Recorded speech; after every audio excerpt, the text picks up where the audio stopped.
bathroom for less than $1,000. So quick recap.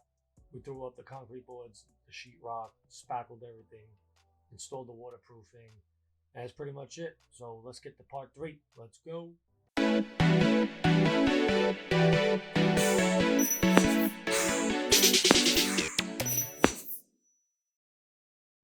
So we're going to install shower tile right now. What you want to do is you want to find the center of the back wall. You always start with the back wall first. Find the center of it, draw a nice line so you know where your detriment is. That's very key. You'll see why in later. Let's mix some mud. So what you want to do is add water to mortar. We're using mortar. We're not using any type of glue system because it's shower area, wet area. They should use a concrete-based material.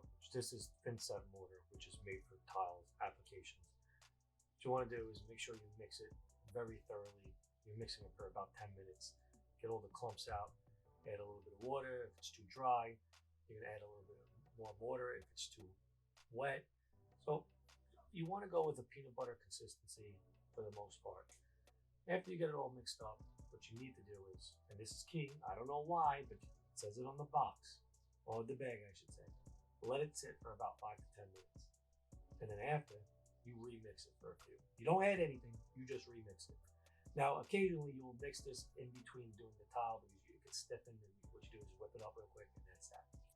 So now let's talk about the tile. This is a traditional 3x6 tile. As you see, there's kind of like this weird little groove on the bottom or the back of it. What it allows you to do is to put 2 tiles together and leave a space. Now, where that space is where your grout's going to be.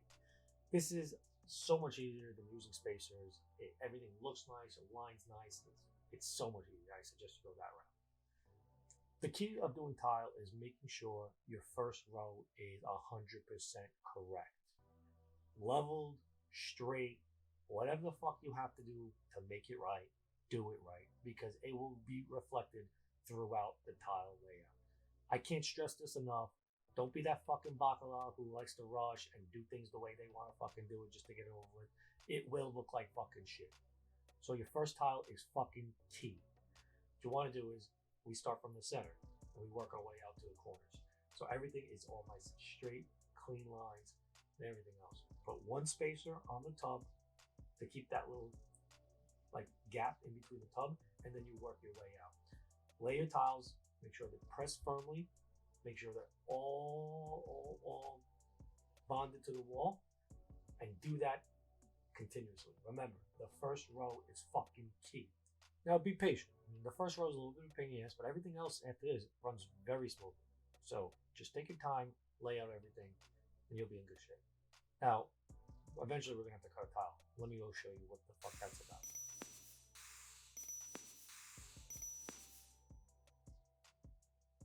So what this is a manual tile cutting saw. This is for all the cheap fucking people who don't want to go buy a real wet saw. It costs a few $100. This thing costs about $50, if that. So how this works is there's a wheel on it. What you do is you press it against the tile and it scores a line. And that back little lever thing is what you do is you press it against the tile after you score it, and what it does, it kind of cracks everything. It doesn't leave the nicest, cleanest cut, but it gets the job done when you're putting it in corners like this. You had other situations, you take a diamond pad and you kind of rough up the tile a little bit. Actually, it's like a sandpaper for the tile. It's like a diamond grit block, and it makes it nice and smooth actually. So that's another story. We ain't doing that. This is amateur hour here, so I want to keep it amateur hour. So, like I said, the hardest part is done. Now you're just laying the tile, and you can continue doing this until you get to the ceiling on the back wall. You work one wall at a time.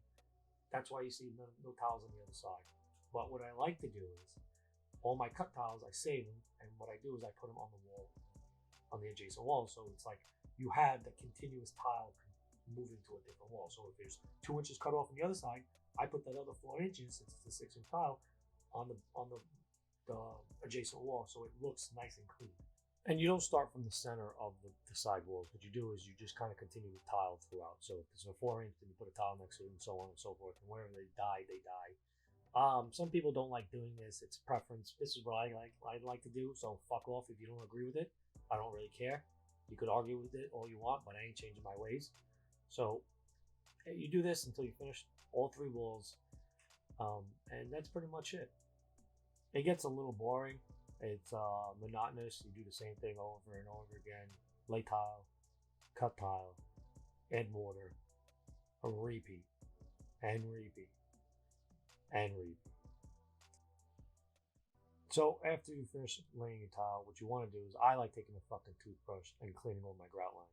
It's like brushing your teeth. I know a lot of you people have fucking problems brushing your teeth, but let's try to have some hygiene right now. We want to clean all the grout lines because remember, we're putting other stuff in there. So if it's clogged with the mortar, you ain't getting that shit in there. So I'm also going to use a dark grout. That's why I use a dark mortar. Some people use a light mortar when you use a light grout. It's preference, you know. Do whatever you fuck you want, but remember, if you use a light grout, it will show if you use a dark mortar. So I used this dark grout. It was a fucking pain in the ass to take off.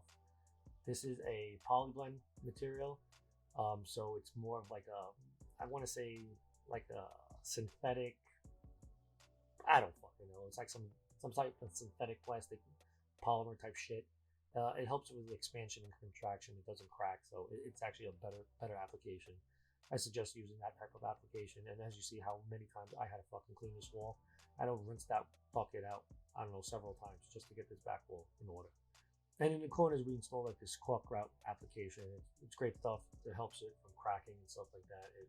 I highly recommend it. I wouldn't put normal grout in that corner. Also, in turn, we're going to start painting. We're going to throw 1 coat of primer on, 2 coats of white semi-gloss paint. We are installing wall covering on top, but the wall covering requires the walls to be painted. So make sure you read your fucking directions on your wall covering, because if you do all this shit, you're gonna have to do it twice if you don't fucking pay attention. I know a lot of you fucking people want to take the easy way out, but just paint your fucking walls. It's easier. If brainless, you don't have to cut anything. After I install the vanity, and now I'm going to install the faucet. Faucet's very simple. If you have a simple, bought this wherever and follow the directions. It's really simple to install. Pretty much a bolt or a nut, I should say, from the bottom. Screw them all together. You put the handles in. Now you have to connect, obviously, the hot and cold to the handles. This one actually connects to the handles, and then there's a separate hose that connects from the handle to the actual faucet. And I'll show you the bottom. It's a real simple concept. Take your fucking time doing plumbing. If you don't feel comfortable, call the fucking plumber. Don't try to be a fucking hero and save a fucking $1. It ain't worth the fucking flood. So as you can see, got the hot and cold. These are great because they gave me one with red and one with blue, so you obviously know what's happening.